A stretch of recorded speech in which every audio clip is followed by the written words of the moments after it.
kita laporannya masuk akan disubmit di jurnal PKM ya. Jadi biar tidak dua kali pekerjaan ya Bapak dan Ibu, mengembangkan dari kerangka acuan kegiatan yang telah dibuat, yaitu semacam proposal yang ditambah hasil kegiatan PKM-nya, dan itu merupakan hasil dan pembahasan dirujuk oleh beberapa referensi mengenai kegiatan, baik itu pelatihannya, peningkatan kapasitas SDM-nya, gurunya khususnya, ataupun mengenai komite belajarnya ya Pak ya. Jadi itu merupakan nanti yang dibahasnya. Tentunya permasalahannya kan sudah ada ya di KAK-nya itu tujuannya ya. Nah, nanti ditambah kesimpulan tuh bagaimana menjawab daripada permasalahan yang ada tersebut. Jadi itu yang akan dihasilkan dari kelompok PKM, yaitu naskah atau manuskrip yang insya Allah akan disubmit di jurnal. Karena ini latihan, saya orang pemberdayaan masyarakat, jadi kita saling memberdayakan. Kita ada jurnal Ikatan Dokter Ilmu Pendidikan, kita bisa berlatih di sana. Baru terakreditasi Google Scholar, Google, Garuda, dan lain-lain, tapi belum terakreditasi Sinta. Karena kalau mau akreditasi Sinta, itu harus ada 4 kali terbitan, Pak. Jadi kalau misalkan Bapak dan Ibu tulisannya bisa masuk, itu bisa menjadi terbitan yang kedua sebagai proses daripada akreditasi. Tapi jangan khawatir, itu juga ada proses reviewnya dari pengelola, Pak. Pengelola jurnalnya nanti di-share, Bapak dan Ibu bisa langsung kontak ke beliau, Pak Dr. Holik. Beliau adalah Ketua Jurusan FAI S3 Uninus ya. Ya betul, Prodi S3 FAI Uninus ya. Jadi beliau pengelola jurnal IDIP tersebut. Jadi nanti silahkan ditulis dulu kegiatan yang kemarin hasilnya menjadi laporan PKM yang siap disubmit di jurnal Jemari namanya, jurnal IDIP. Yang berikutnya untuk kelompok yang lain, saya tunggu kapan pelaksanaan kegiatannya sehingga kita bisa memfasilitasi apa yang bisa kita laksanakan gitu Pak, terutama untuk kelompok PKM yang melibatkan pihak luar ya. Jadi tolong untuk program PKM yang di pesantren, kapan dilaksanakannya, terus apa saja yang sudah disiapkannya, sehingga kita memberikan masukan kira-kira apa yang harus diperkuat untuk pelaksanaan PKM di pesantren tersebut. Demikian juga untuk kelompok penelitian, ya. Kelompok penelitian, saya ingin tahu progress reportnya seperti apa. Nah, sebetulnya kelompok penelitian kemarin bisa ikutan tuh ke yang PKM. Jadi bisa melihat bagaimana efektivitas pelatihan atau pengabdian masyarakat yang dilakukan teman-teman gitu. Itu bisa diteliti sebetulnya ya. Bisa menjadi mini riset pelaksanaan hal tersebut. Karena kan teman-teman masih melakukan pendampingan kalau tidak salah 3 kali ya Pak Yuyus ya. Ya, jadi sebetulnya bagi teman-teman yang kelompok penelitian bisa ikut di kelompok tersebut atau juga bisa ikut di kelompok PKM yang pesantren. Ya, bagaimana efektivitas kegiatan pelatihan terhadap leadership daripada OSIS di pesantren tersebut misalkan. Kan itu bisa diteliti secara kuantitatif, bagaimana tingkat pengetahuannya dari misalkan tidak tumbuh menjadi tumbuh setelah pelatihan dan lain-lain. Tentunya itu harus disediakan instrumennya. Salah satunya adalah pretest ya, ketika sebelum melakukan pelatihan. Nah, ketika setelah dilakukan pelatihan intervensinya seperti apa saja yang dilatihkan, dan bagaimana hasilnya. Nah, itu bisa ditulis sebetulnya menjadi penelitian. Ya, jadi Bapak dan Ibu bisa melihat gitu, bagaimana kita melakukan penelitian berbasis kegiatan yang kita lakukan, dan itu ditulis, jadi banyak sekali manfaatnya. Jadi apa namanya, itu mungkin pengantar dari saya. Dan untuk maaf, satu lagi, untuk kelompok buku mungkin karena sekarang yang maju sudah bagian kepemimpinan dan organisasinya ya Pak Imam ya. Sekarang sudah dikembangkan tulisannya terus. Nah, silahkan didiskusikan terus. Kalau misalkan itu sudah mendekati sempurna, tidak ada yang sempurna Pak, sudah mendekati sempurna, nanti silahkan Bapak menghubungi publishernya. Saya sudah, kalau tidak salah, nomor HP-nya Pak Vidya ya. Sudah Bu, sudah Nah, diterima ya Pak oh, Vidya. sudah ya. Nanti silahkan berkomunikasi, dan nanti beliau juga melakukan review terhadap tulisan buku dari Bapak dan Ibu semua. Nah, untuk baik itu kalau buku, saya dan Pak Jenderal Pak Yusuf itu sebagai editor, mungkin ya penulisnya Bapak dan Ibu semua. Untuk PKM pelaksananya penulisnya Bapak Ibu semua. Penulis pertama tentunya yang berkontribusi yang paling banyak, silahkan home pimpah lah di antara kelompok, dan nama saya di belakangnya supaya kelihatan bahwa tulisan tersebut sudah kita review sama-sama.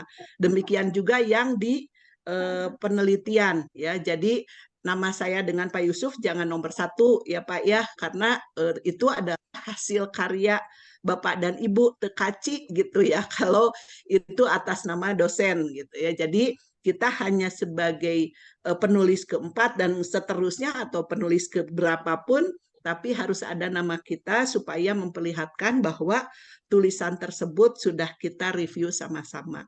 Itu mungkin pengantarnya untuk apa namanya, kegiatan selanjutnya. Apakah ada Bapak dan Ibu kelompoknya yang mau diskusi? Saya persilahkan.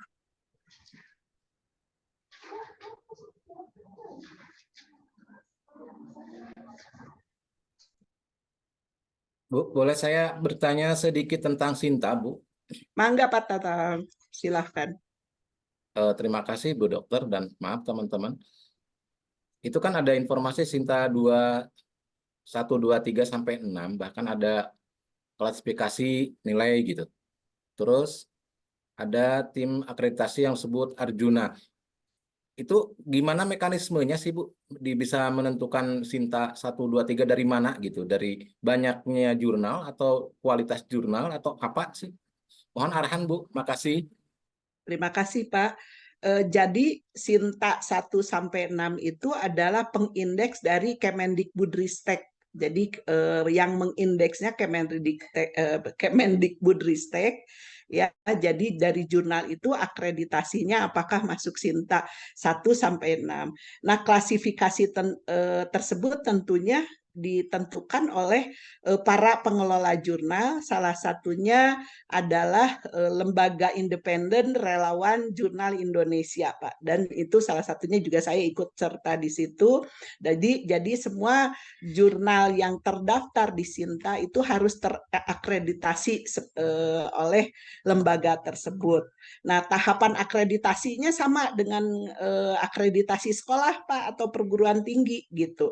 Contoh, ketika mau diakreditasi Sinta itu harus 4 kali terbitan gitu ya. Berarti kalau jurnal itu sudah keluar 2 kali dalam setahun, berarti baru diajukan akreditasinya selama 4 kali terbitan ya. Jadi 2 tahun. Nah, berikutnya adalah jumlah jurnal yang diterbitkan. Maksimal jumlah jurnal yang diterbitkan awalnya itu 10 jurnal dengan hasil review terrecord di sistem submit di jurnal tersebut. Karena di jurnal sekarang kan ada open access jurnal ya Pak ya. Jadi submitnya melalui internet gitu. Jadi nanti si pengakreditasi atau reviewernya itu melihat bagaimana proses kesehatan daripada akreditasinya. Ya, itu dari proses akreditasi. Jadi mohon maaf, sekarang itu berseliweran, Bapak juga tahu sendiri jurnal-jurnal yang abal-abal, yang ngaku-ngaku apa namanya terakreditasi, dan ini menjadi apa namanya bisnis yang menjanjikan sebetulnya Pak untuk jurnal tersebut, terutama jurnal yang terakreditasi Sinta 1-2 lah yang paling tinggi ya. Nah, kalau misalkan jurnal Sinta di bawah 45 itu biasanya satu artikel tuh hanya dibanderol 300 sampai 500 ribu rupiah. Tapi kalau yang Sinta 2 sampai Sinta 1 itu sekitar 3 juta sampai 5 juta rupiah satu artikel. Nah, karena bisnis itu menjanjikan, itu banyak upaya daripada pengelola jurnal itu untuk mempromosikan. Akhirnya berseliweranlah di apa namanya di Facebook atau di medsos yang lain bagaimana proses pendampingan pembuatan jurnal apa namanya penerbitan jurnal tersebut ya. Jadi itu mungkin dari proses. Nah, dari nilai semakin tinggi apa semakin kecil nilai Sintanya, nilai kumulatifnya atau angka kreditnya semakin besar, Pak. Untuk Sinta 2 nilainya 10 biasanya. Untuk Sinta 4 itu nilainya sekitar 4 sekitar 4. Nah, untuk yang terakreditasi Google atau Garuda itu apa namanya lembaganya sah terakreditasi pula nilainya hanya 4 gitu Pak. Jadi itu yang menentukan daripada nilai tersebut untuk terbitan daripada jurnal. Nah, lembaga pengindeks itu juga banyak Pak. Ada Google Scholar, ada web Websco, ada Simago dan lain-lain. Nah, kalau di Indonesia apa yang diakui itu adalah Sinta tersebut. Google Scholar juga diakui gitu, nilainya juga sama, hampir sama dengan Sinta. Jadi itu bedanya adalah lembaga pengindeksnya, lembaga pengakreditasi daripada jurnal tersebut. Itu mungkin Pak Tatang, Ya, ada terima yang kasih banyak. tambahan? Terima kasih banyak Ibu atas informasinya. Iya, Jelas Bu, makasih. Iya, Kak Mangga hatur nuhun Pak Tatang. sami-sami Ibu. Mangga Pak Yuyus, kita mungkin ada acara yang lain, silahkan. Mungkin Ya, kelompok baik. kami akan tampil, Pak. Oh Ya, iya, silakan Pak Atep. Pak Atep, betul. Mangga silahkan Pak Atep. Silakan, Pak Dadang. Baik, Bismillahirrahmanirrahim. Assalamualaikum warahmatullahi wabarakatuh. Waalaikumsalam. Assalamualaikum. Alhamdulillah Bapak Ibu, kita bertemu lagi di mata kuliah KPO bersama dengan Bu Dokter. Sore ini kelompok kami dari tim penelitian B2 akan menyampaikan progres perkembangan hasil diskusi di kelompok kami. Izin share screen Bapak Ibu, Bu Dokter.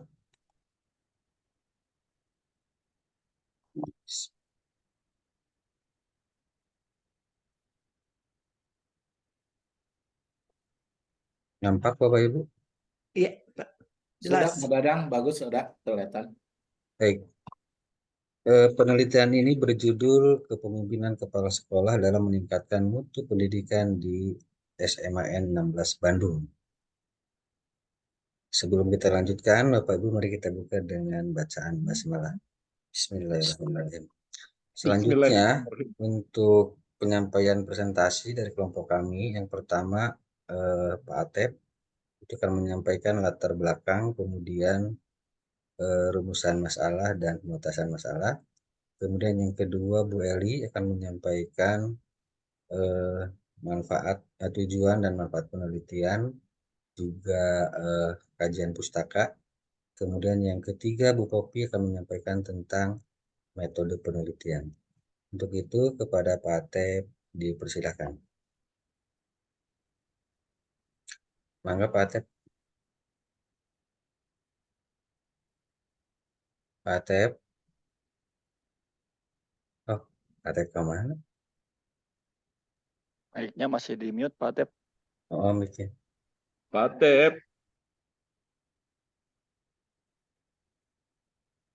Pak Imam bisa bantu dibukakan mic-nya Pak Imam.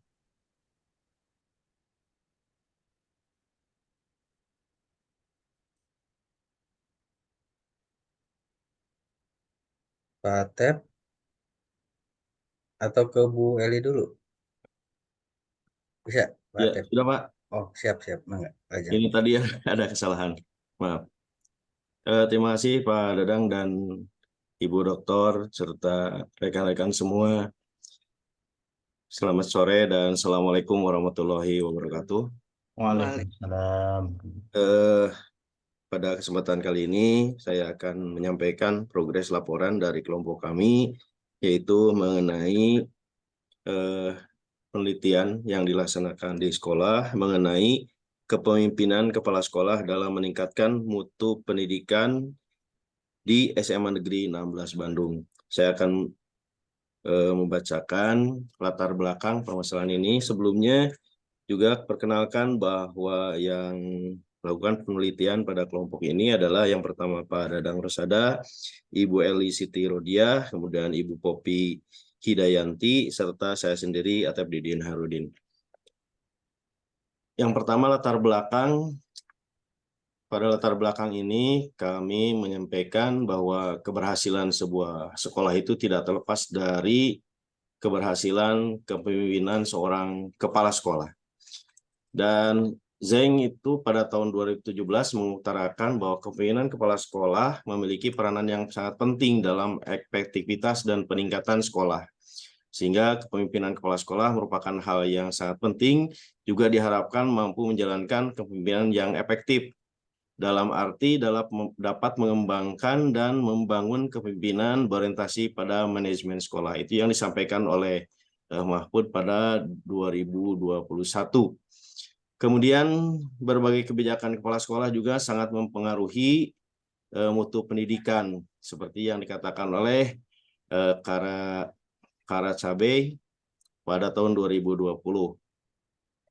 Banyak sekali tentunya penelitian yang sudah dilakukan berkaitan dengan kepemimpinan kepala sekolah yang menyatakan bahwa kepemimpinan kepala sekolah itu berpengaruh terhadap mutu pendidikan. Itu yang seperti dikatakan oleh Fitriah dan Santosa pada tahun 2020 dan Sulastri pada 2017. Namun pada saat ini di lapangan kepemimpinan kepala sekolah itu masih harus dikembangkan berkaitan dengan sikap dan kompetensi. Masih rendahnya kinerja guru dan staf tidak terlepas dari rendahnya kontribusi yang harus dikembangkan berkaitan dengan sikap dan kompetensi. Rendahnya kinerja guru dan staf kepala sekolah akan memberikan dampak terhadap hasil belajar siswa. Kepemimpinan kepala sekolah memegang peranan penting, namun beberapa kepala sekolah juga masih belum mampu untuk menjalankan tugasnya dengan baik, sehingga hal ini tentunya akan sangat berpengaruh terhadap aktivitas sekolah yang berdampak pada mutu pendidikan. Beberapa alasan untuk penelitian ini meliputi yang pertama tantangan kontemporer pendidikan, bahwasanya perubahan dinamis dalam sistem pendidikan mengharuskan kepala sekolah untuk memiliki keterampilan kepemimpinan yang adaptif untuk mengatasi tantangan-tantangan ini. Yang kedua, dinamika lingkungan sekolah. Di SMA Negeri 16 Bandung sebagai lokus dari penelitian ini berada pada lingkungan yang terus berubah, baik dari segi demografi siswa, perkembangan teknologi, maupun kebijakan pendidikan. Kepala sekolah harus dapat menavigasi kompleksitas ini untuk meningkatkan mutu pendidikan yang sangat diharapkan. Yang ketiga, kontribusi terhadap penelitian pendidikan. Penelitian ini diharapkan dapat memberikan kontribusi pada literatur pendidikan, kepemimpinan pendidikan, dan memberikan wawasan praktis bagi pemangku kepentingan pendidikan, termasuk guru, kepala sekolah, dan pembuat kebijakan. Sehingga kami merumuskan dalam penelitian ini, masalahnya adalah bagaimana kepemimpinan kepala sekolah dalam meningkatkan mutu pendidikan di SMA Negeri 16 Bandung. Dan kami batasi masalahnya yaitu pada perencanaan kepala sekolah dalam meningkatkan mutu pendidikan di SMA Negeri 16 Bandung, proses kepemimpinan yang dilaksanakan kepala sekolah dalam meningkatkan mutu di SMA Negeri 16 Bandung, serta evaluasi terhadap kinerja kepemimpinan kepala sekolah dalam meningkatkan mutu pendidikan di SMA Negeri 16 Bandung. Mungkin itu yang dapat saya sampaikan Pak, sampai pada batasan sekolah. Kami kembalikan lagi kepada Pak Dadang. Baik, terima kasih Pak Atep. Selanjutnya Bu Eli untuk menyampaikan tujuan penelitian, kemudian pertanyaan penelitian, manfaat ya, tujuan, pertanyaan, dan manfaat. Mangga Bu Eli sudah bergabung. Baik, terima kasih Pak Dadang. Slide-nya boleh ganti. Baik, terima kasih. Untuk melanjutkan tujuan penelitian secara umum dalam penelitian adalah untuk mendeskripsikan dan menganalisis kepemimpinan kepala sekolah dalam meningkatkan mutu pendidikan khususnya di SMA Negeri 16 Bandung. Untuk tujuan khususnya yang pertama perencanaan kepala sekolah dalam meningkatkan mutu pendidikan di SMA Negeri 16 Bandung. Yang keduanya untuk mengetahui proses kepemimpinan yang dilaksanakan kepala sekolah dalam meningkatkan mutu pendidikan di SMA Negeri 16 Bandung, dan selanjutnya untuk mengevaluasi terhadap kinerja kepemimpinan kepala sekolah dalam meningkatkan mutu pendidikan di SMA Negeri 16 Bandung. Untuk manfaat penelitian ini, yang pertama pedoman untuk kepala sekolah. Jadi hasil penelitian ini dapat memberikan panduan praktis bagi kepala sekolah khususnya di SMA Negeri 16 Bandung. Untuk yang keduanya pengembangan profesionalisme guru. Penelitian ini juga dapat memberikan wawasan kepada guru-guru khususnya di SMA Negeri 16 Bandung mengenai bagaimana kepemimpinan kepala sekolah dapat berdampak pada mutu pendidikan serta untuk meningkatkan kolaborasi dan bekerja sama dalam mendukung pencapaian tujuan pendidikan. Untuk yang ketiga, pengembangan kebijakan pendidikan. Jadi pihak-pihak dalam pengambilan kebijakan pendidikan di tingkat daerah ataupun nasional dapat memanfaatkan temuan penelitian ini untuk menyusun kebijakan yang lebih efektif dalam mendukung kepemimpinan kepala sekolah untuk peningkatan mutu pendidikan. Untuk landasan teori, konsep dasar kepemimpinan tentang kepemimpinan melibatkan berbagai dimensi yang mencakup sifat, gaya, fungsi, dan dampak seorang pemimpin dalam konteks organisasi. Untuk konsep dasar kepemimpinan sekolah yang mencakup berbagai aspek yang berkaitan dengan pengelolaan, pembinaan, dan pengembangan sekolah. Untuk konsep dasar mutu pendidikan adalah ukuran sejauh mana suatu sistem pendidikan mampu menyediakan lingkungan pembelajaran yang efektif, relevan, dan merata bagi seluruh peserta didik. Untuk landasan kebijakan tentang mutu pendidikan, yang pertama kebijakan pendidikan nasional, yang kedua standar pendidikan, yang ketiga kurikulum nasional, itu tentunya sudah tertuang dalam Undang-Undang Nomor 20 Tahun 2003 tentang Sistem Pendidikan Nasional. Yang keempatnya pedoman evaluasi dan akreditasi, itu juga sudah tertuang dalam Permendikbud Nomor 13 Tahun 2018 tentang Badan Akreditasi Nasional Sekolah dan Madrasah dan juga Banpol PNF. Mungkin itu saja Pak Dadang. Baik, terima kasih Bu Eli. Bapak Ibu, selanjutnya akan disampaikan tentang metode penelitian oleh Ibu Popi. Enggak, Bu? Bu Popi sudah bergabung? Ya, sebentar Pak. Ini ada sedikit. Ada dokter Hmm, visit. sebentar.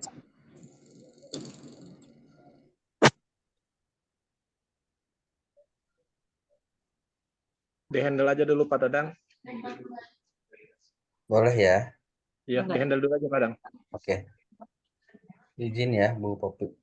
Iya, iya Pak. Bapak Ibu, kita lanjutkan dengan metode penelitian. Yang pertama, pendekatan penelitian. Pendekatan dalam penelitian ini adalah deskriptif, analisis kualitatif.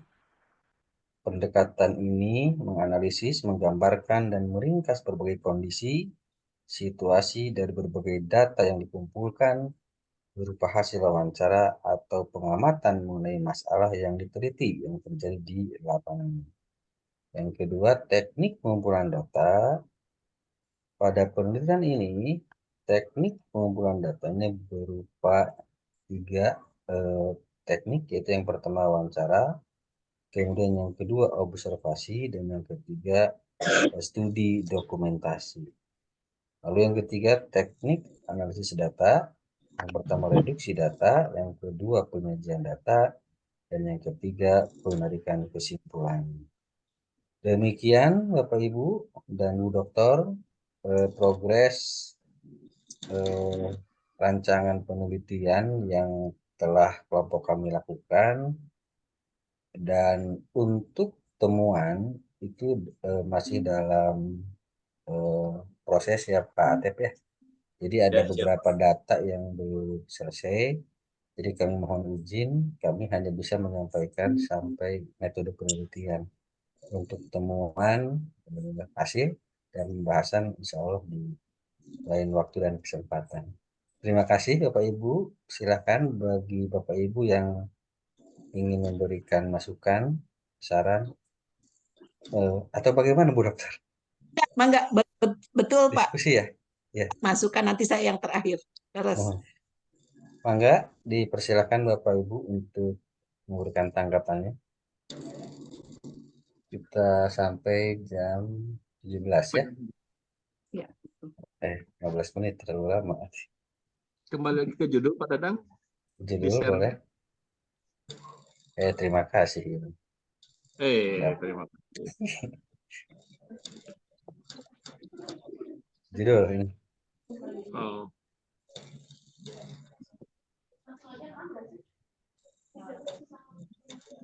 Mangga Pak Sofian. Izin Bu, boleh bertanya ke kelompok-kelompok ini ataupun ke Ibu, ketika kita ingin mengetahui kepemimpinan kepala sekolah,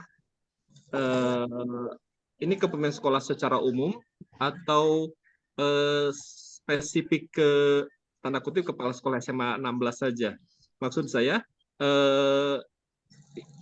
ada suatu pembanding bahwa kepemimpinan sekolah yang baik itu, yang bagus itu, yang bagaimana ketika kita membandingkan dengan sekolah-sekolah lain.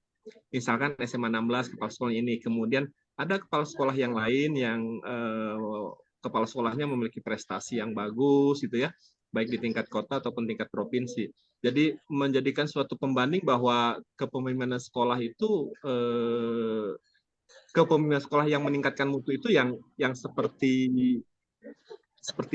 itu, seperti yang telah memiliki prestasi gitu. Jadi kalau hanya 16 prestasinya hanya segitu, tetapi kalau ada pembanding bisa nggak memungkinkan penelitian dilakukan seperti itu Bu Dokter ataupun Bapak Ibu di kelompok Pak Dadang dan teman-teman.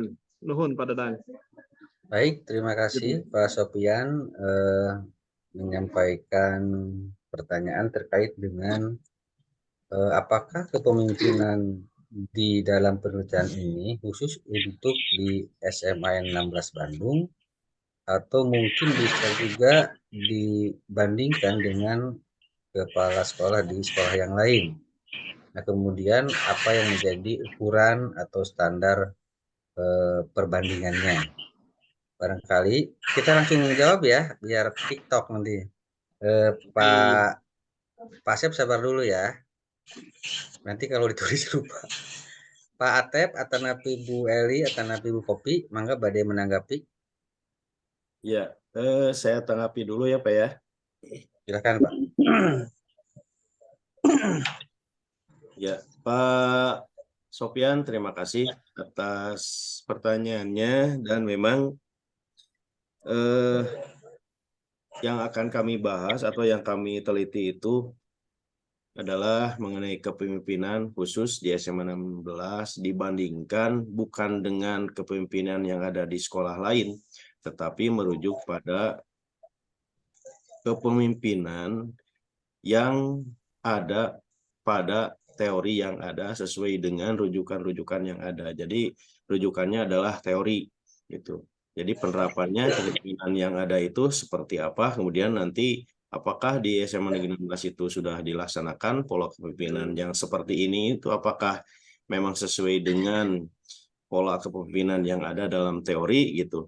Kemudian hasilnya seperti apa? Karena memang di dalam teori itu kan kalau pola kepemimpinan seperti itu pasti hasilnya baik gitu. Sementara nanti di SMA 16 ini dengan pola kepemimpinan seperti itu, apakah menurut kriteria yang ada dalam teori tersebut, apakah sudah termasuk kriteria yang baik atau tidak? Mungkin sementara seperti itu Pak Sopyan, karena memang kami tidak membandingkan dengan kepemimpinan yang ada di sekolah lain. Silakan yang lain apabila ada yang menambahkan.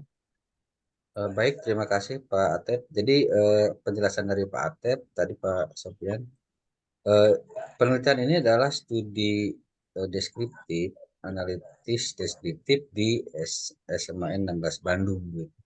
Yang kami kaji berdasarkan pemetasan masalah adalah bagaimana kepala sekolah di sana membuat perencanaan, kemudian bagaimana proses kepemimpinannya dijalankan, dan evaluasi yang dilakukan seperti apa. Misalkan untuk perencanaan biasanya kan mengacu ke RKT, RKJM ya yang ada di sekolah.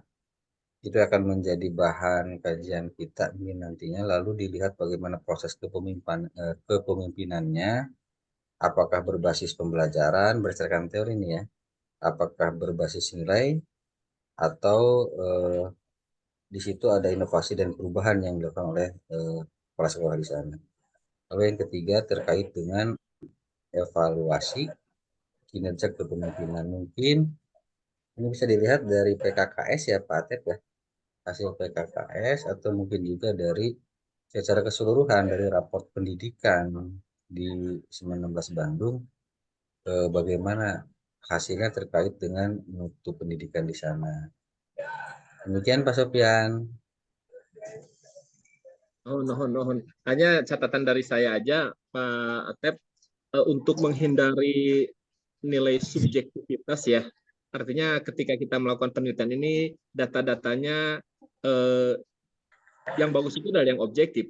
Hanya jangan sampai data yang muncul itu subjektif. Artinya di luar atau tidak sesuai dengan yang ada di lapangan. Jadi itu tadi kata Pak Dadang bahwa data real sekolah SMA 6 itu ada di rapot pendidikan. Jadi bagaimana kepala sekolah memimpin dalam 1 tahun terakhir ini ada di rapot pendidikan. Ya, yang merahnya, biru dan hijaunya seberapa banyak itu menjadi cerminan bahwa kemungkinan kepala sekolah bisa dilihat dari sana juga begitu Pak Dadang. Ya Pak Atip ya, mohon. Baik, terima kasih Pak Sopyan. Nanti akan coba kami elaborasi lagi terkait dengan kepemimpinan seperti apa, ruang lingkupnya ya, yang nanti dikaitkan dengan program dan kinerja dari kepala sekolah. Atur nuhun Pak Sopyan, salah jengna Pak Asep K2, teras burita gitu, tiluan itu. Kelompok Iwan, Pak Iwan ta benten kelompok, mangga Pak Asep. Ya, tenun Pak Dadang dilulus gitu. Assalamualaikum warahmatullahi wabarakatuh. Terima kasih Bu Waalaikumsalam Dokter. warahmatullahi wabarakatuh. Begini Pak Dadang, mungkin Pak Atep dan teman-teman yang di penelitian ini sebenarnya kalau saya kaji, kebetulan saya mereview tentang kemarin itu jurnalnya tentang tipe-tipe kepemimpinan ya. Jadi saya sebenarnya setuju dengan apa yang disampaikan oleh Pak Sopyan tadi. Jadi kalau menurut saya harus ada pengkerucutan gitu Pak Dadang. Nantinya mau dibawa kemana kepemimpinannya? Apakah kepemimpinan kolaboratif? Apakah kepemimpinan transformasi? Pimpinan seperti apa? Yang nantinya apakah nanti hasil akhirnya mau disimpulkan seperti itu atau justru di awal gitu? Yang dilihatnya tipe-tipe kepemimpinan yang dilakukan di SMA oleh kepala sekolah di SMA 16 itu mengacunya pada tipe kepemimpinan seperti apa. Karena kalau urusannya dengan mutu pendidikan sebenarnya berbagai tipe kepemimpinan itu tergantung situasi dan kondisi yang ada di lingkungan sekolah masing-masing. Bisa jadi mungkin tipe kepemimpinan otoriter di satu sekolah itu akan lebih bagus misalkan ya di sekolahnya misalkan di apa namanya di suatu daerah gitu ya. Karena mungkin SDM dari pendidik dan gurunya mungkin dari segi kualifikasi masih kehitung rendah. Bisa aja tipe kepemimpinan otoriter yang dilakukan oleh kepala sekolah itu akan lebih mengena. Nah, makanya kalau saya lebih bagus mungkin mencoba mengkerucutkan tadi yang disampaikan oleh Pak Sopyan. Kalau membandingkan mungkin rada susah ya, karena tiap lembaga itu dari SMA, kalau di Bandung SMA 1 sampai SMA 27 itu kultur yang dibentuk di lingkungannya akan berbeda-beda gitu. Kayak misalkan kalau kena di SMA 2 misalkan kepemimpinan di SMA 2 misalkan itu tipe kepemimpinan otoriter akan kontradiksi banget dengan kualifikasi yang ada di guru SMA 2, yang ada berbenturan terus dengan guru gitu. Nah, polanya mungkin kalau menurut saya harus dikerucutkan itu Pak Dadang kalau saran saya. Jadi kalau kepemimpinan kepala sekolah dalam meningkatkan mutu pendidikan ini terlalu global gitu kan ya. Jadi harus lebih cenderung dibatasi gitu. Apakah dibatasinya di mana? Tergantung mungkin karena Pak Atep juga kan guru di sana. Secara kultur sudah tahu tipe kepemimpinan apa seperti apa yang diharapkan oleh guru-guru di SMA 16. Mungkin saran saya seperti itu mungkin Pak Dadang ya. Terima kasih.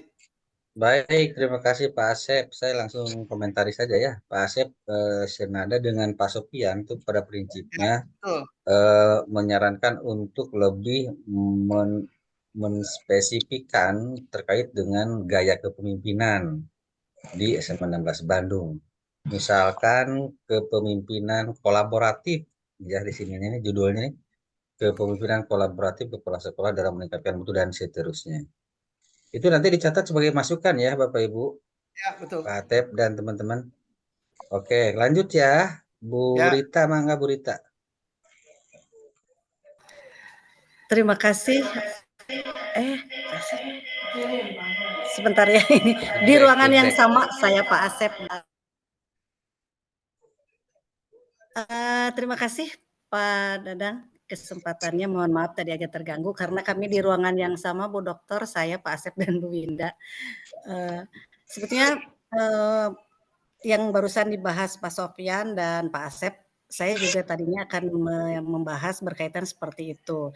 Namun karena tadi juga sudah sempat dijawab oleh Pak Dadang, saya hanya bisa melihat begini. Sebetulnya berbicara ketika kepemimpinan kepala sekolah, justru saya berpendapat ini memang mampu meningkatkan mutu pendidikan di sebuah sekolah gitu.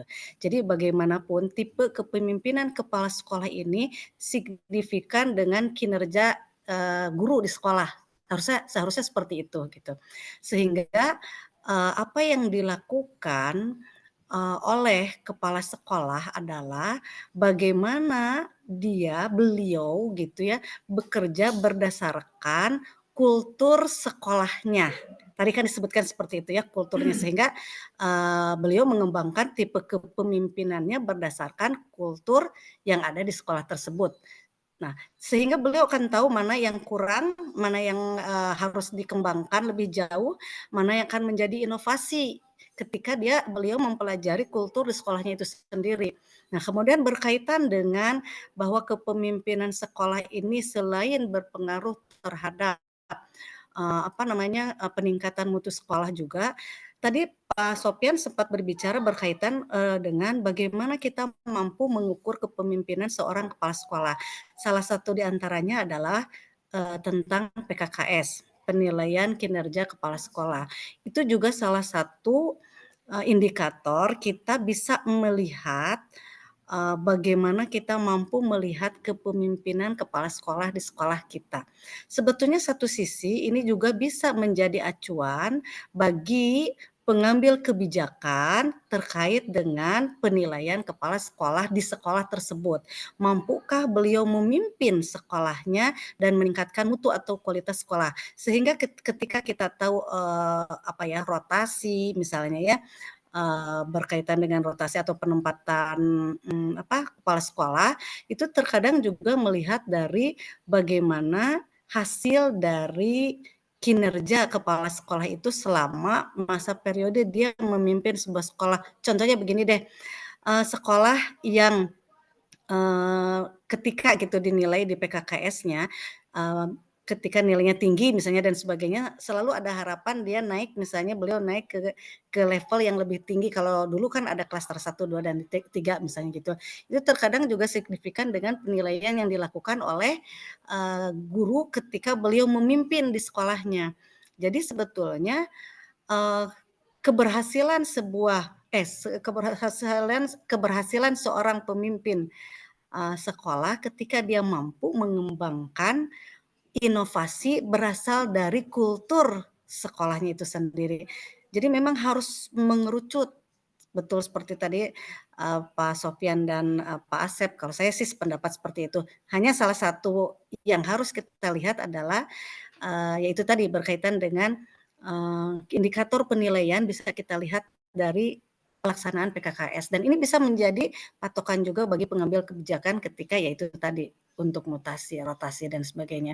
Mungkin itu Pak Dadang, terima kasih. Assalamualaikum. Baik, terima kasih Bu Rita. Nadanya sama dengan Pak Sofyan dan Pak Asep ya. Intinya ada pengkerucutan dalam, misalkan dalam tipe kepemimpinan, kemudian tambahan terkait dengan evaluasi terhadap kinerja kepala sekolah, misalkan dengan melihat hasil dari PKKS-nya. Itu barangkali nanti akan menjadi data untuk kami sebagai bahan kajian atau analisis dalam pembahasan nantinya.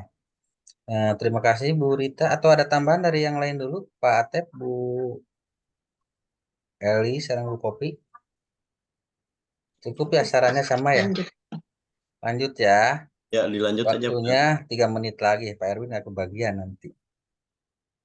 Pak Iwan, mangga Pak Iwan.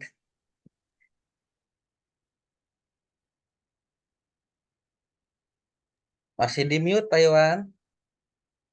Ada salah tri Pak Iwan. Baik, Assalamualaikum warahmatullahi wabarakatuh. Selamat Waalaikumsalam sore Bu Dokter. Selamat sore juga untuk semuanya. Kalau tadi mengamati dari hasil presentasi yang diperhitungkan dalam penelitian di sekolah itu adalah peningkatan kualitas ya sekaitan dengan kepemimpinan, kalau tidak salah. Nah, yang ingin saya tanyakan kan kualitas pendidikan di suatu sekolah itu akan tercermin di raport pendidikan seperti yang Pak Sofyan sampaikan.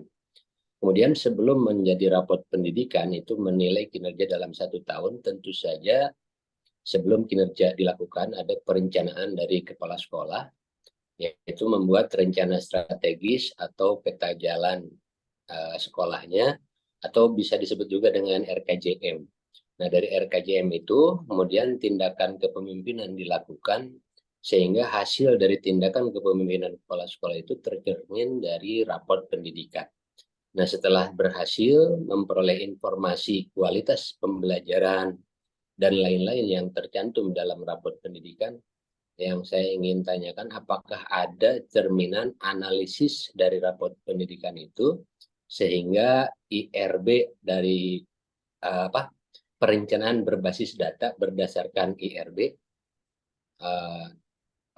identifikasi, kemudian lupa satu lagi R-nya, refleksi dan benahi, apakah dalam tindakan kepemimpinan di sana sudah tercermin analisis hasil raport pendidikan dalam IRB sehingga dari analisis tersebut turun ke rencana kegiatan yang tercantum dalam RKAS sekaligus juga dengan pendanaannya untuk membenahi nilai-nilai yang kurang di raport pendidikan. Nah, apakah itu hasil penelitian Bapak dan Ibu semua? Adakah di sana satu peneliti yang meminta data-data apakah perencanaan berbasis datanya sudah dilaksanakan? Karena ini di zaman sekarang ini mutlak perlu analisis hasil raport pendidikan itu dengan IRB-nya, kemudian perencanaan berbasis datanya pun harus tertuang dalam RKS untuk meningkatkan kualitas pembelajaran atau kualitas sekolah di 1 tahun ke depan. Itu saja mungkin pertanyaannya, Pak. Itu terima kasih. Assalamualaikum warahmatullahi wabarakatuh. Waalaikumsalam warahmatullahi wabarakatuh. Baik, terima kasih Pak Iwan. Pak Iwan menyoroti tentang hubungan antara rapat pendidikan dengan kepemimpinan di SMA 16 Bandung. Beliau menanyakan tentang apakah nanti akan ada kajian tentang hasil rapot pendidikan, lalu bagaimana dengan proses ada eksplorasinya kan, eksplorasi rapot pendidikan, kemudian ada IRB-nya tadi, identifikasi, kemudian refleksi dan benahi. Pak Atep, badai berkomentar Pak? Siap. Turun Pak Danang dan Pak Iwan tadi atas pertanyaannya. Memang penelitian ini nanti yang hasil yang diharapkan itu bayangan kami adalah bahwa bagaimana pola kepemimpinan yang dijalankan oleh kepala sekolah di SMA Negeri 16, kemudian nanti bagaimana indikator-indikator keberhasilan yang ada di sekolah seperti misalnya nilai PKKS, kemudian rapot pendidikan, itu bisa tercapai seberapa persen, sehingga nanti ukurannya dengan adanya pola kepemimpinan yang dilaksanakan seperti itu dan hasilnya nanti seperti apa gitu. Jadi yang dianalisis atau yang kami teliti itu seperti itu gitu, gambaran kami. Mungkin nanti Bu Dokter bisa meluruskan. Mungkin itu Pak Dadang. Baik, terima kasih Pak Atep. Seperti yang telah kami sampaikan di pembatasan masalah Bapak Ibu, bahwa yang pertama kami akan melihat bagaimana perencanaannya yang dilakukan oleh kepala sekolah. Kita melihat RKT, RKJM dan sebagainya. Kemudian yang kedua, bagaimana pelaksanaannya dikaitkan dengan proses kepemimpinan yang berjalan. Apakah program yang dilaksanakan atau tidak, terlaksana atau tidak, kenapa tidak terlaksana, kenapa dilaksanakan, targetnya bagaimana. Lalu dilihat dari evaluasinya. Bagaimana hasil PKKS dan bagaimana rapat pendidikan di sana. Walaupun rapat pendidikan sebenarnya masih debatable ya teman-teman, karena ini menggunakan metode sampling yang secara general itu bisa menentukan kualitas pendidikan di satu sekolah. Yang dijadikan datanya adalah hasil AKM, di mana di situ diambil beberapa siswa sebagai sampling. Di sekolah kami saja hanya 70 orang dari 270 sekian. Kemudian dari selinjar survei lingkungan belajar. Nah, dari dua data itu kemudian menjadi nilai rapot pendidikan, apakah itu valid atau tidak, tapi sementara ini ya dikatakan oleh ya kementerian yang valid karena itu bagian dari program atau proyek kementerian, kita ikut sajalah begitu. Tapi kami tidak akan membahas tentang rapat pendidikan Bapak Ibu, mungkin nanti ada kelompok lain atau di sesi lain kita bisa diskusi lebih banyak tentang efektivitas atau apalah namanya tentang rapat pendidikan terkait dengan menentukan nilai atau kualitas satu sekolah. Begitu ya Bapak Ibu. Terakhir Pak Erwin ya. Pak Erwin terakhir, tidak ada lagi. Mangga. Oke, terima kasih. Jelas ya suara saya? Jelas Pak, bagus Pak. Nah, terkait dengan kepemimpinan kepala sekolah di satuan pendidikan, khusus lokus di SMA 16 Bandung, saya ingin bertanya dulu yang pertama, kalau mengaitkan meningkatkan mutu, itu biasanya imbasnya ke peserta didik atau klasifikasi sekolah. Saya mau bertanya dulu, apakah sekolah ini sebagai sekolah favorit masih berlaku, Akang, di SMA khususnya, di lokus yang sedang. Ya maaf, untuk sekarang ini julukan atau pengidentitasan sekolah favorit dan non favorit itu memang sebetulnya masih ada. Cuman oleh pemerintah kan sudah dikondisikan itu dihapuskan dengan secara bertahap dengan adanya sistem zonasi. Dan SMA 16 dari dulunya itu memang tidak termasuk dalam sekolah favorit, Pak Erwin. Baik.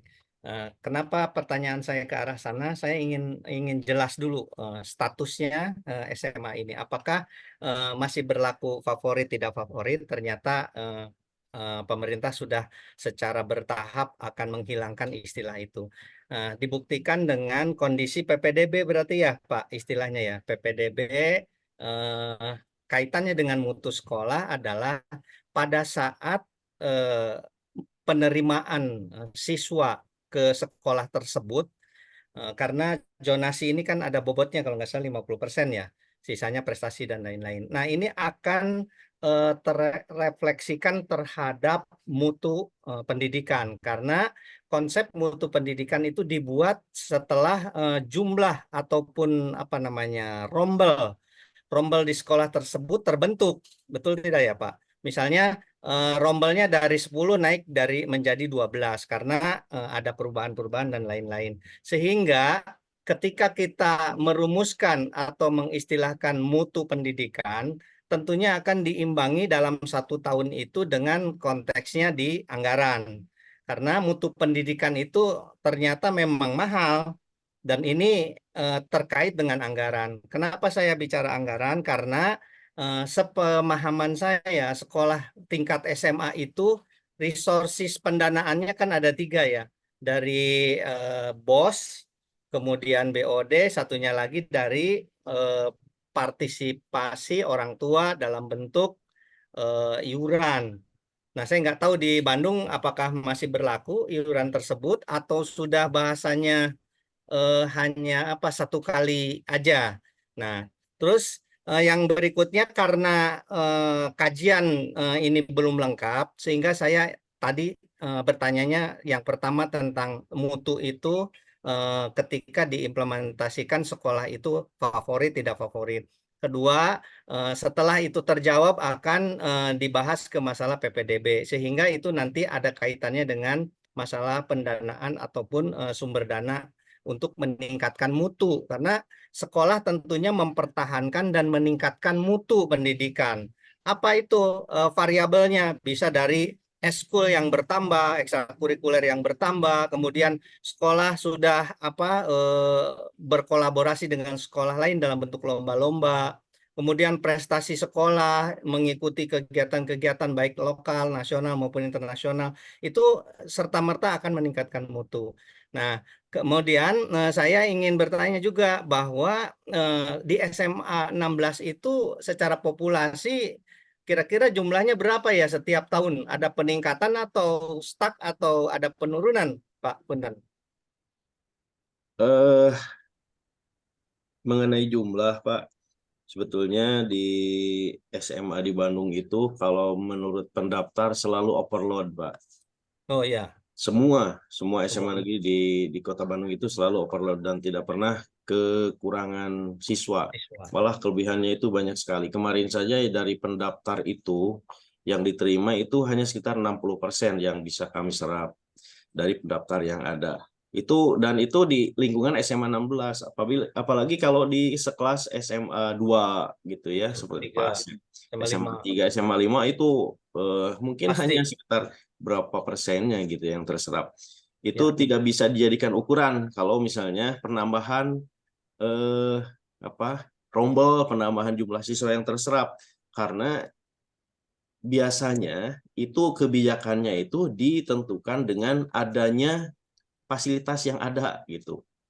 Adanya fasilitas yang ada gitu. Misalnya sekarang tersedianya untuk 11 rombel, ya kita menerima untuk 11 rombel gitu. Dan jumlah yang sudah ditentukan. Jadi menurut kami itu tidak bisa dijadikan sebagai acuan dalam peningkatan mutu. Mungkin itu, Pak. Terima kasih. Siap. Udah cukup. Terima kasih.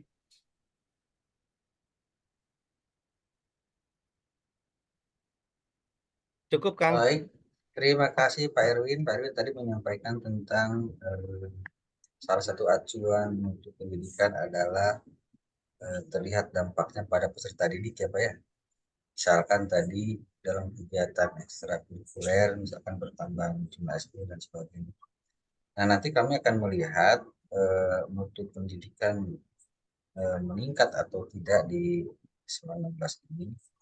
Yang pertama terkait dengan bagaimana ketercapaian program kerja yang telah direncanakan, yang tercantum di RKT atau RKJM itu ya.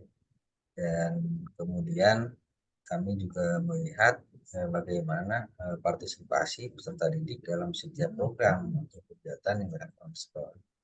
Karena sejatinya setiap program itu memang untuk peserta didik, dan pada titik tertentu itu akan meningkatkan kualitas lulusan di sekolah ini. Demikian Bapak Ibu, saya pikir cukup lebih malah waktunya ya. Terima kasih telah memberikan masukan dan saran. Selanjutnya terakhir dari Bu Dr. Mangga, Bu. Terima kasih Pak Dadang. Alhamdulillah Ibu Bapak yang hebat. Saya senang sekali berdiskusi dengan kelas ini ya. Jadi antusiasmenya tinggi, terus diskusi ilmiahnya berjalan dan juga menghasilkan mungkin nanti tambahan-tambahan pikiran ataupun penguatan-penguatan dari hasil dari penelitian yang tim Pak Dadang, Pak Atek, Bu Eli dan Bu Popi yang akan dilaksanakan. Terima kasih sudah menyiapkannya, cuman mungkin ada beberapa tadi tambahan dari hasil diskusi yang kemukakan oleh Pak Sofyan dan Pak Asep maupun Bu Rita. Ini geng SMA 2 ya, geng SMA 2. Karena beliau juga sudah berkecimpung di organisasi yang menggunakan tolok ukurnya budaya mutunya sudah bagus ya. Jadi masukannya juga bagus gitu ya. Cuman betul untuk judul menurut saya tidak apa-apa seperti yang Pak Ate Pak Dadang rencanakan supaya penasaran orang nukumaha sih sebetulnya gaya kepemimpinan kepala sekolah yang untuk peningkatan mutu ini gitu ya. Jadi di sini nggak masalah kalau misalkan lokusnya juga hanya di SMA 16 Bandung, karena ini juga sebagai latihan Bapak dan Ibu. Nanti mungkin ada yang ingin meneruskan ya untuk melihat gaya kepemimpinan yang kaitannya dengan mutu ini dengan membandingkan tadi yang seperti Pak Sofyan laksanakan pada tesisnya. Mungkin di 3 lokus yang berbeda sehingga bisa membandingkan, tetapi tentunya nanti metodenya berubah ya. Jadi nanti metodenya kuantitatif gitu. Kalau sekarang kan mendeskripsikan apa yang ada di SMA 16 tersebut gitu ya. Jadi tidak masalah, nanti Bapak lebih fokus di pembahasannya, memilih bagaimana gaya kepemimpinan yang paling bagus. Nah, untuk mutu, Pak, mutu ini juga kita harus mendasar pada standar nasional pendidikan ya. Jadi ke-8 standar mutu itu yang menjadi acuan. Betul kata Pak Atep tadi, ada beberapa indikator ya yang akan nanti Pak Atep bahas untuk menghasilkan mutu yang tinggi di sekolah tersebut. Kita mengacu ke 8 standar nasional pendidikan, Pak. Bagaimana standar kelulusannya, hasilnya lulusannya seperti apa? Ya, nanti dilihat indikatornya apakah lulusan SMA 16 ini berapa persen yang golongan baik, berapa persen yang menengah, dan berapa persen yang kurang. Itu menjadi alat indikator, alat ukur Bapak melaksanakan pembahasan. Yang berikutnya standar isi, standar proses, standar apalagi pembelajaran ya Pak ya. Bagaimana kegiatan tersebut dilaksanakan untuk pencapaian mutunya. Jadi itu nanti ramenya di pembahasan.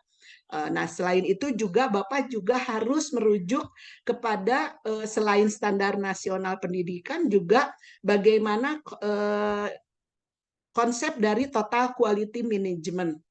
Ya, jadi total quality management ini bagaimana mutu tersebut dilaksanakan, tadi ada perencanaannya seperti apa ya.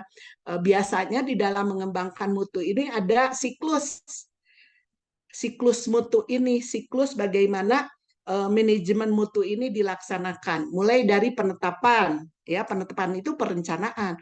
Bagaimana perencanaan mengenai mutu di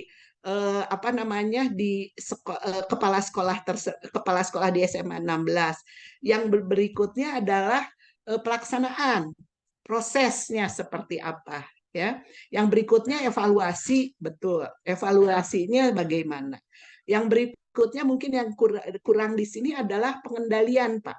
Bagaimana konsep mutu ini bisa dilaksanakan oleh kepala sekolah dan bagaimana pengendaliannya. Yang berikutnya peningkatan.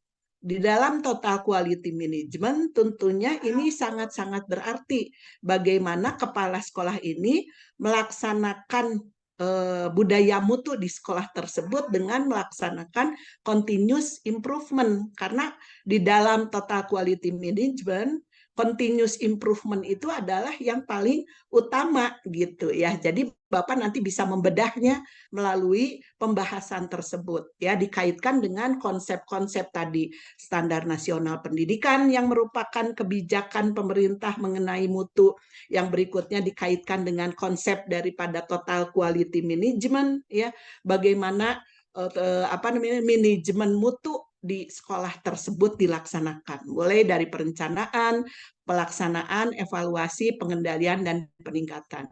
Alhamdulillah saya bersyukur sekali Bapak dan Ibu sudah merujuk berdasarkan data dan fakta ya, tadi sudah mengemukakan beberapa pendapat. Tentunya ini juga harus digali bagaimana kondisi mutu di sekolah yang lain ya. Tadi sehingga ada pembanding. Nah, pembandingnya tidak usah di statement di judul, tapi di pembahasan. Bagaimana pembandingnya, misalkan sekolah yang ideal itu bagaimana gaya kepemimpinannya yang diharuskan, bagaimana gaya kepemimpinan manajerialnya ya, berbasis MBS tentunya, bagaimana gaya kepemimpinan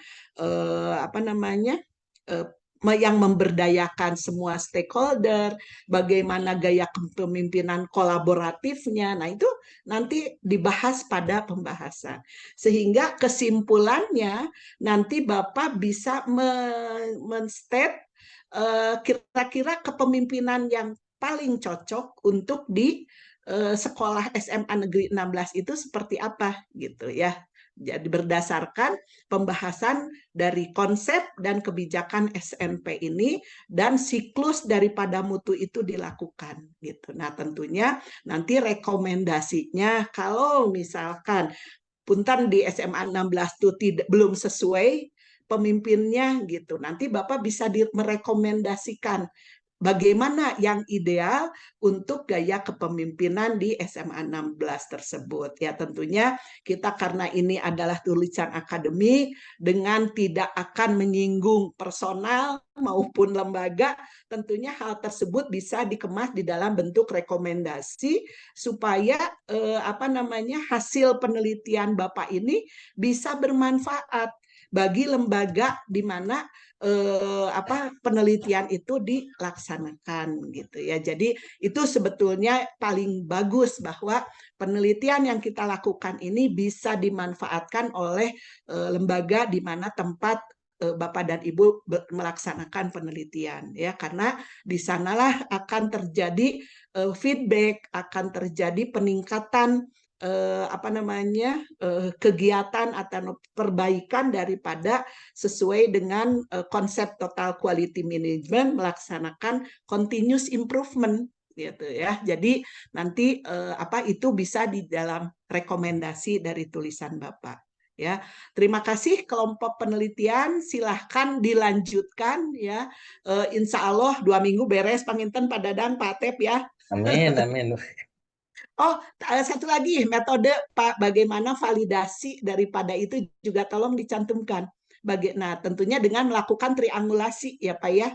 Jadi untuk memvalidasi daripada penelitian ini, Bapak menambahkan bahwa bagaimana pelaksanaan, karena kan kita melakukan wawancara, observasi, studi dokumentasi itu lepat ya Pak ya. Jadi melakukan triangulasi dengan mengecek kembali kepada yang kita wawancarai gitu ya. Jadi itu dicantumkan juga selain pendekatan, teknik pengumpulan data, teknik analisis data, dan juga teknik validasi datanya seperti apa. Validasi data bisa cross check langsung dengan orangnya, dengan key person-nya, atau juga bisa dengan melakukan forum fokus group discussion. Itu beberapa cara lah kita mangga nyanggakeun yang efektifnya seperti apa, atau mangga haharewosan karena Pak Atep kan orang sana gitu ya. Jadi bisa itu menjadi cross check analisis. Nah, terima kasih yang sebesar-besarnya untuk kelompok penelitian. Saya udah plong berarti sudah banyak progresnya. Tinggal silahkan Bapak menulis nanti hasil daripada penelitiannya langsung ditulis di dalam sesuai dengan gaya selingkung jurnal yang mau dituju. Mangga mungkin kelompok Pak Ate, Pak Dadang ada jurnal apa yang mau dituju, silahkan lihat template-nya. Atau juga bisa masuk ke jurnal Jemari atau juga jurnal Uninus. Mangga telangkung ya. Tapi hasilnya selesai, saya tunggu insya Allah 2 minggu lagi ya Pak ya. Jadi kita akhir tahun tidak punya beban. Bapak tinggal ketemuan dengan saya dan Pak Yusuf pada akhir perkuliahan pertemuan ke-16 akhir bulan Januari kalau tidak salah ya. Tanggal 24, Bu. Oh, kaping 24 insya Allah. Jadi tanggal 24 kita insya Allah bertemu di kampus, Bapak dengan mengumpulkan hasil karya semuanya. Terima kasih Bapak dan Ibu. Tidak ada yang lain kan ya? Ada pertanyaan ataupun sanggahan yang lain? Ada kata jika bitaku dialog Pak Atep, Bu Dokter. Iya, hebat beliau. Ya itu yang masalah PPDB sampai overload from capacity teh iraha di Ciamis sepertos kitu cenah menika bita. Atau nuhun Luar Pak biasa. informasinya di Bandung luar biasa. Rumah penuh wae Pak Tatang. Oh, Lord, Bandung apa? itu keda pis-to-pis kaunggal bumi melarian siswa tuh gitu mahnya. Oh, 12 kelas, Sampai Pak. nangis-nangis Luar biasa lah, selamat Ilujeng mohon. Nuhun Pak Atep. Baik, Bapak Ibu, terima kasih Bu Dokter, terima kasih teman-teman telah memberikan masukan untuk progres nanti perbaikan kelompok kami. Mudah-mudahan nanti 2 minggu ke depan kami bisa menyelesaikan penelitian ini. Terima kasih, kita tutup dengan ucapan hamdalah. Alhamdulillahirrahmanirrahim. Assalamualaikum warahmatullahi wabarakatuh. Waalaikumsalam warahmatullahi wabarakatuh. Mangga Bapak dan Ibu izin live duluan. Assalamualaikum. Waalaikumsalam. Terima kasih. Nuhun Bapak-bapak sadayana. Alhamdulillah. Alhamdulillah. Ayo, atur nuhun sadayana. Kelompok yang lain nggak tahu. Sehat selalu. Pak Tep Junior, Pak Imam Junior, Pak Imam Junior. Assalamualaikum. Pak Dadang tadi teh tos siap-siap itu bade tampil. Nuhun ya Pak Tony. Cios. Abdi mah nutup teh diskusi kelompok. Iya gitu maksudnya ada sekuliahan. Nutup perkuliahan. Ayo kumaha ya. Upami dilangsungkan Berkah Jumat. kelompok Abdi pilih Pak Asep. Iya saya amunisi. Astagfirullahaladzim. Apunten. Katun sadayana. Assalamualaikum. Atur nuhun sadayana. Atur nuhun. Saya keputusan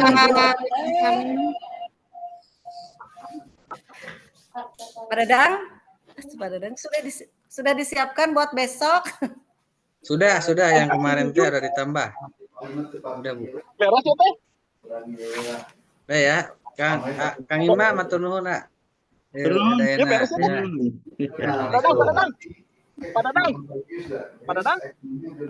Pak Dadang. Assalamualaikum. Halo Pak Dadang. Iya. Kanggo ini kumaha? Siap, beres. Oke, di-share. Siap. Ya, Tadi sorbu oke, kumaha sorbu oke? mantap. Bos Sugeng ngopi, mantap. Ini di-share di grup, Kang, eta na PowerPoint. Tanggal 28 di share teh diberitakeun teh. Enggak ya, nanti malah 24 Januari tadinya hanya. 24 Januari tidak bertemu terakhir. Bawa ke rumah ya. Di mana eta? Di mobil bisa. Oh, pulang ya. Jangan. Ayo Kang ya, udah yuk. Bos Sugeng. Yuk, Assalamualaikum. Ya. Salam. Udah itu aja dulu.